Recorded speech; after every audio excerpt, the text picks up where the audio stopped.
and I am back with this series in the channel. I'm sorry I've been gone for a while, but I've been very busy. The last time I uploaded was on Monday, and that was the Bundesliga video, as well part of this series where I go over the top teams in Europe.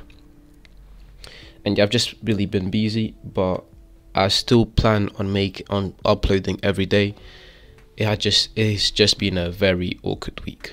Anyways, welcome back to the JVM Football channel, where you can find game analysis, football history, individual performances, top 10s, etc.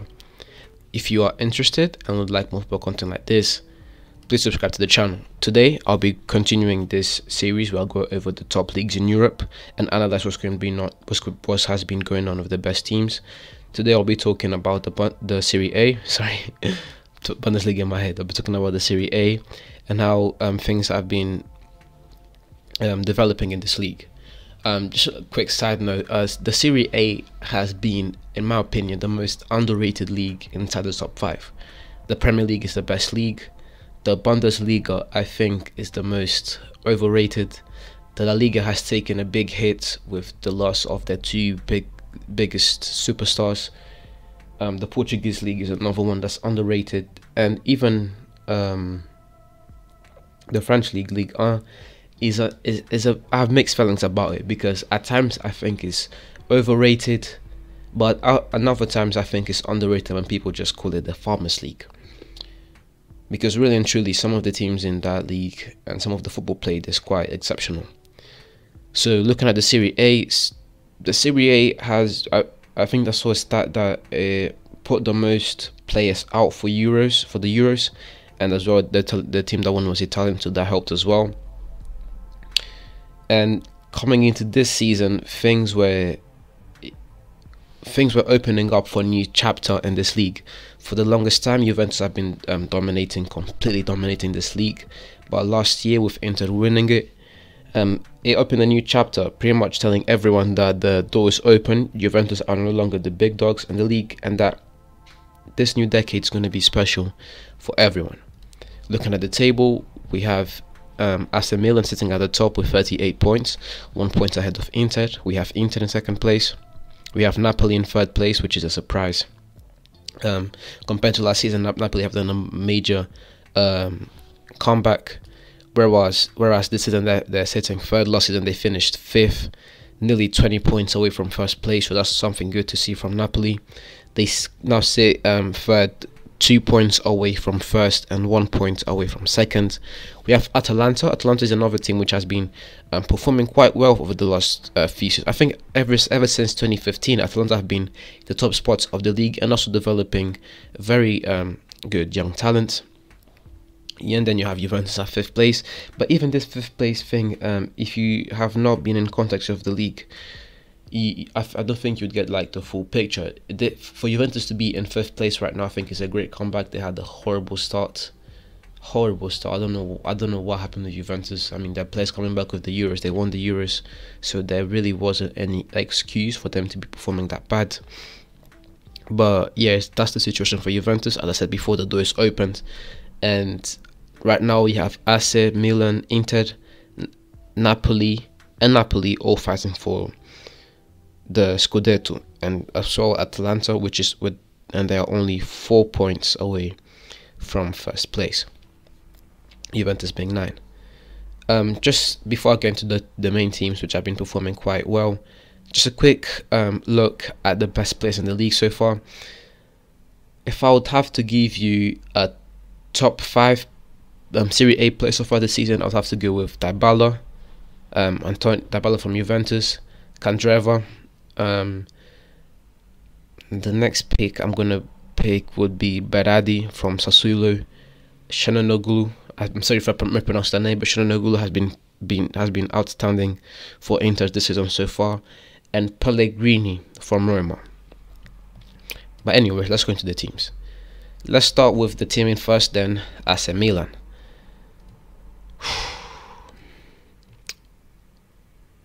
I hope AC Milan don't do what they did last season, where they bottled it at the end. A great thing about this team is that they have an amazing mix of young talent, veterans, and players that are like right now in their prime.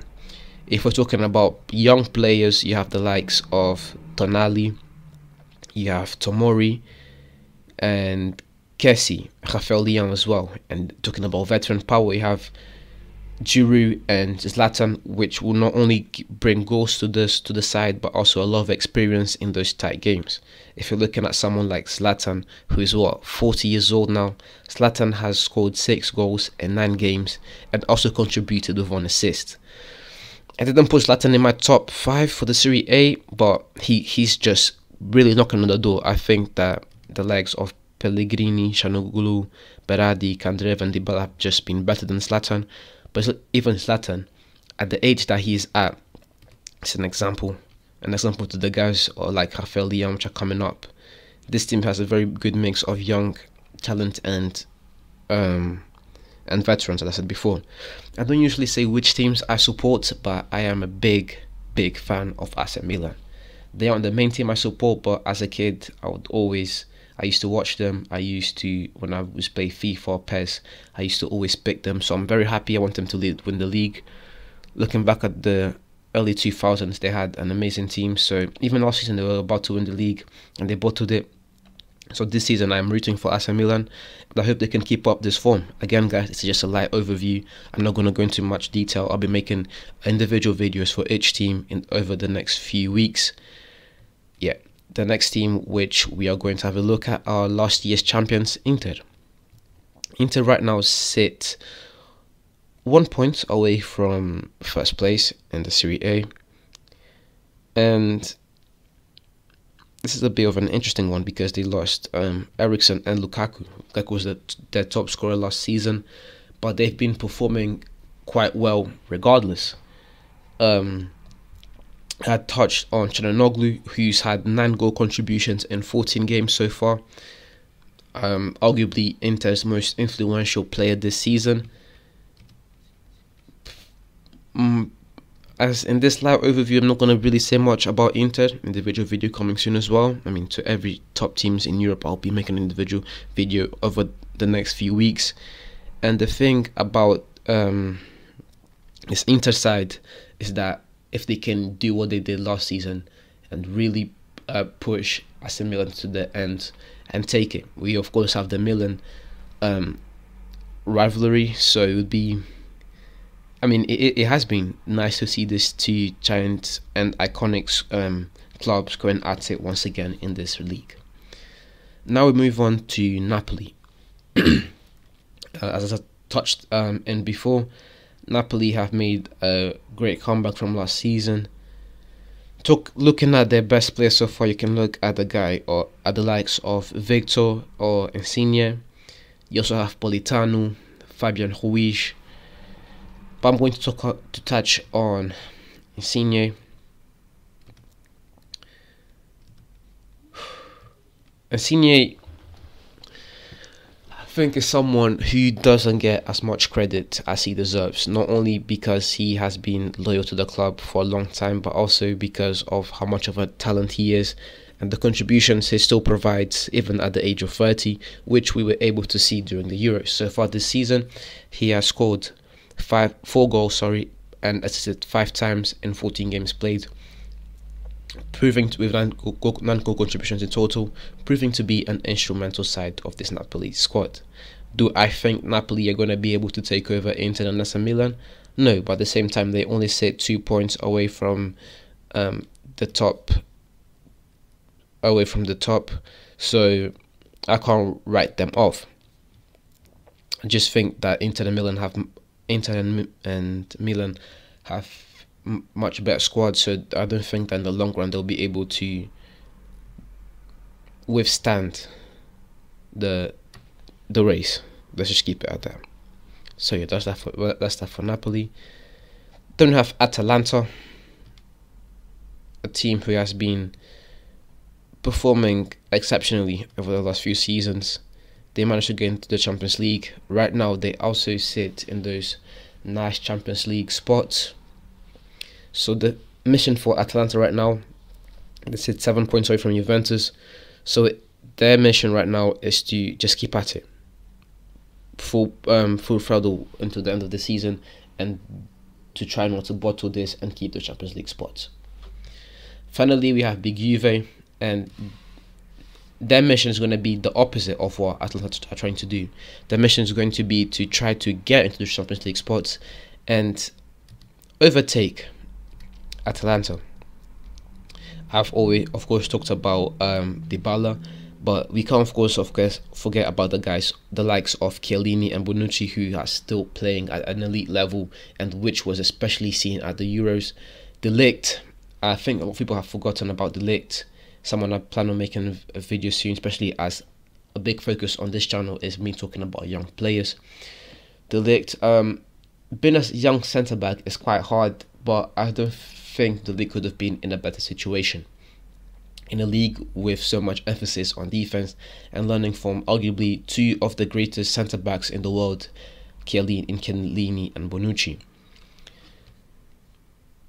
Three things I'm going to say about this team is that, one, I expected Chiesa to step up more this season. I didn't expect much from Morata anyways, but Chiesa, with the departure of Ronaldo, I expected Chiesa to come up. Dybala has, that was expected with Ronaldo gone. Dybala had to be that guy, and he has been that guy. And Juventus, their job right now is to close that gap of 7 points, get into those spots, and try to do something special this season, get into the Champions League. But I said before, Chiesa, I thought he had an amazing Euros and even an amazing season last season, especially in that period from December until March. As I scored him before, he's the best young talent in Italy. So the performances he has had so far haven't been quite what I would expect of him. I was expecting him to have not so much a Haaland type season, but something similar, something which shows that he's in competition with the likes of Foden, Haaland, Mbappe, Sancho, those guys, the best young players in the world right now. I think Chiesa can be at that level, so it's just been quite disappointing that they're not. The other thing that I wanted to talk about is how, with Allegri's new appointment, the team, it's just a familiar face. I think it was good for the players. It was also good for the fans. And yes, they're just trying to salvage their season right now and be perfect. But anyways, that's it for today, guys. Thank you very much for watching the video until the end. If you enjoyed the video, please leave a like and subscribe to the channel for more game analysis, football history, individual performances, top 10s, etc. This is the beginning of something special, and it would mean the world to me if you subscribed and help me to grow this channel.